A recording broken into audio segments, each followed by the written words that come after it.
Search करेंगे हम law of gearing पे। लॉ ऑफ गियरिंग क्या है? लॉ ऑफ गियरिंग एक बेसिकली कंडीशन है, यदि हमें गियर ड्राइव में कांस्टेंट वेलोसिटी रेशो के साथ पावर को ट्रांसमिट करना होता है तो हम लॉ ऑफ गियरिंग का यूज़ करते हैं। लॉ ऑफ गियरिंग होता है जब गियर के टीथ कांटेक्ट में होते हैं, यदि हम इस कांटेक्ट या फिक्स पॉइंट से एक नॉर्मल खींचे तो ये नॉर्मल पिच पॉइंट से होकर जाना चाहिए। इस कंडीशन को बोलते हैं लॉ ऑफ गियरिंग। ठीक है, तो जनरली ये मैंने कुछ डायग्राम बनाया है जिसमें दो टीथ है ना, ये फर्स्ट टीथ है, ये सेकंड टीथ आपस में कांटेक्ट कर रहे हैं, तो ये कांटेक्ट पॉइंट इसके पिच पॉइंट से होके जा रहा है, तो ये लॉ ऑफ गियरिंग को सेटिस्फाई कर रहा है। तो चलिए मैं आपको बता दूं ये डायग्राम किस टाइप से बना हुआ है। चलिए हम एक एक्सिस बना लेते हैं पहले तो गियर की।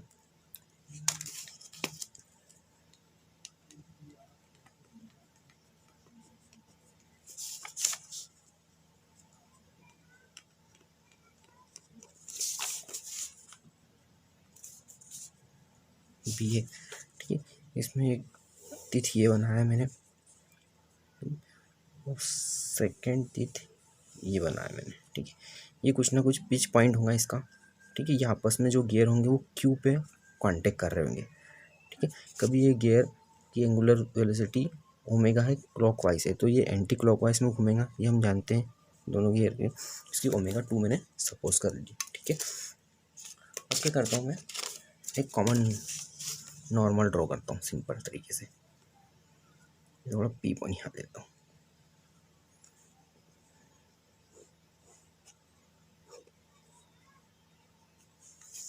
अब मैं कुछ नहीं कर रहा हूँ, अब मैं आपस में ये इनको जो कांटेक्ट पॉइंट है इसको आपस में यहाँ जोड़ रहा हूँ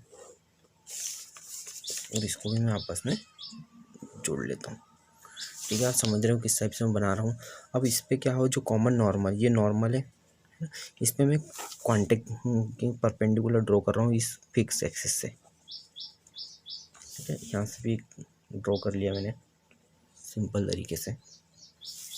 ठीक है, इसको नाम दीजिए एन और ये हो गया एम, ये एम हो गया क्योंकि नॉर्मल है, इस पर हम कर सकते हैं। अब देखते हैं हम आगे आगे जो ये लिंक है ना ए क्यू, वो जो अपन ने जो परपेंडिकुलर है वो अल्फा एंगल बना रहा है और ये लिंक जो परपेंडिकुलर से बीटा एंगल बना रहा है ना। तो ये ए और बी जो चीज़ है वो टर्निंग पेयर है, तो इनकी कुछ ना कुछ वेलोसिटी कंपोनेंट होंगे। तो वेलोसिटी वो कंपोनेंट होता है जो परपेंडिकुलर होते हैं पॉइंट से। ये वी है, ये ए का परपेंडिकुलर, ए का वेक्टर क्या होगा, वी ए होगा है ना, वेलोसिटी इन डायरेक्शन में। और ये जो बी का परपेंडिकुलर जो वेक्टर होगा वो वी होगा, और इसका भी परपेंडिकुलर होगा नॉर्मल का, वो कुछ इस डायरेक्शन में होगा। ठीक है, तो जो वी है वो अल्फा एंगल बना रहा है नॉर्मल से और ये बीटा एंगल बना रहा है। ठीक है, आर यू अंडरस्टैंड? आपको इजीली समझ में आया होगा मैंने किस टाइप से बनाया है डायग्राम। इतना कुछ इतना ही बनाना है। ठीक है, और इसके आगे हम उसका डेरिवेशन करेंगे। अब मैं क्या करता हूँ, ये वाले जो कंपोनेंट इसको थोड़ा मैं यहाँ बनाता हूँ अपनी न्यूमेरिकल सॉल्यूशन करने के लिए। ठीक है, ये है नॉर्मल, कॉमन नॉर्मल। ठीक है, यहाँ से कुछ ना कुछ ये बना हुआ है, ये हो गया वी ए और यहीं से बना था वी बी भी बना था, और यहाँ से ना ये अल्फा एंगल बना रहा था और ये बीटा एंगल बना रहा था। ठीक है, तो इस डायरेक्शन में दो कंपोनेंट होंगे, वो होगा V A sine alpha, B B cos beta, ये कॉस बीटा हुआ है इसलिए इस पर कॉस बीटा हुआ, याद रखना परपेंडिकुलर कॉस बीटा हुआ। और यहाँ पर हुआ कॉमन टेंजेंट, ये होगी कॉमन टेंजेंट होगी यहाँ पर। इसमें भी दो कंपोनेंट होंगे, यहाँ पर होगा V A sine alpha, B B sine beta. ठीक है फ्रेंड्स, ये साइन हुआ। अब हम करते हैं थोड़ा न्यूमेरिकल सॉल्यूशन। ठीक है, जो कॉमन नॉर्मल होगा, कॉमन नॉर्मल पे जो रिलेटिव वेलोसिटी होंगी वो जीरो होंगी। ठीक है, in common normal relative velocity is zero. तो दोनों का इसी डायरेक्शन में जा रहे हैं तो इनका डिफरेंस हो जाएगा V A cos alpha minus B V cos beta is equal to हो जाएगा जीरो। अब देखो वी ए क्या है, यहाँ देखो वी ए को हम लिख सकते हैं omega into R. V A क्या होता है, V A is equal to होता है ओमेगा इंटू आर। आर क्या है इसकी रेडियस, तो ए इंटू क्यू, ए क्यू हो जाएगा, ये ओमेगा 1, और वी भी क्या होगा ओमेगा 2 है ना, ओमेगा 2 इंटू ये डिस्टेंस होगा बी क्यू। अब यहाँ से हम कभी साइन एंगल की साइन अल्फ़ा की वैल्यू नहीं, कॉस अल्फ़ा की वैल्यू निकालें। कॉस अल्फ़ा बराबर, ठीक है, कॉस अल्फ़ा की देखो ये अल्फ़ा कोण के सामने होता है लंब, यानी परपेंडिकुलर बन रहा होगा 90, 90 के सामने वाला क्या होता है, कर्ण होता है ना, हाइपोटेनियस। तो जो कॉस होता है वो बेस अपॉन में हाइपोटेनियस होते हैं, आधार बटे कर्ण। तो आधार इसका क्या होगा, आधार इसका क्या होगा, ये होगा ए एन होगा, ए एन, और पर आधार ये होगा बेस, और हाइपोटेनियस का ये हो जाएगा ए क्यू, ए क्यू, ठीक है, आपको दिख रहा होगा, ठीक है।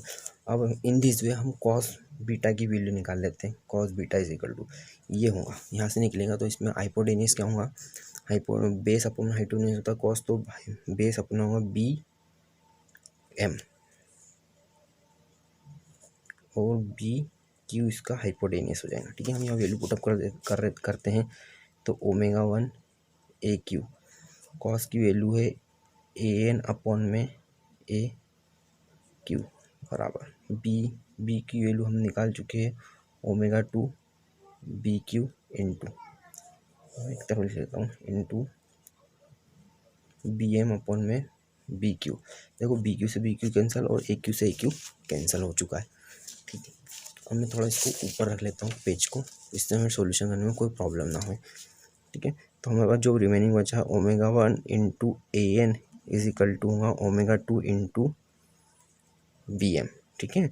अब मैं थोड़ा इसको थोड़ा सोल्यूशन करता हूँ, ओमेगा को ओमेगा के पास ले आता हूँ, omega 1 upon omega 2 is equal to होगा बी एम अपॉन में ए एन, ठीक है फ्रेंड्स। चलिए फ्रेंड, आपको इतना समझ में आ गया। अब देखते हैं हम सिमिलर ट्राइंगल। यहाँ पर हमें कुछ सिमिलर ट्राइंगल दिख रही है, हमारी इक्वेशन 1 आ गई है ना। सिमिलर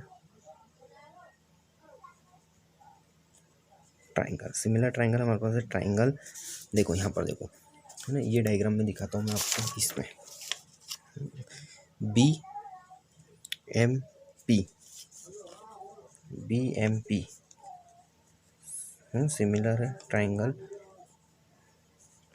ए एन पी के, ठीक है। तो ये हो जाएंगे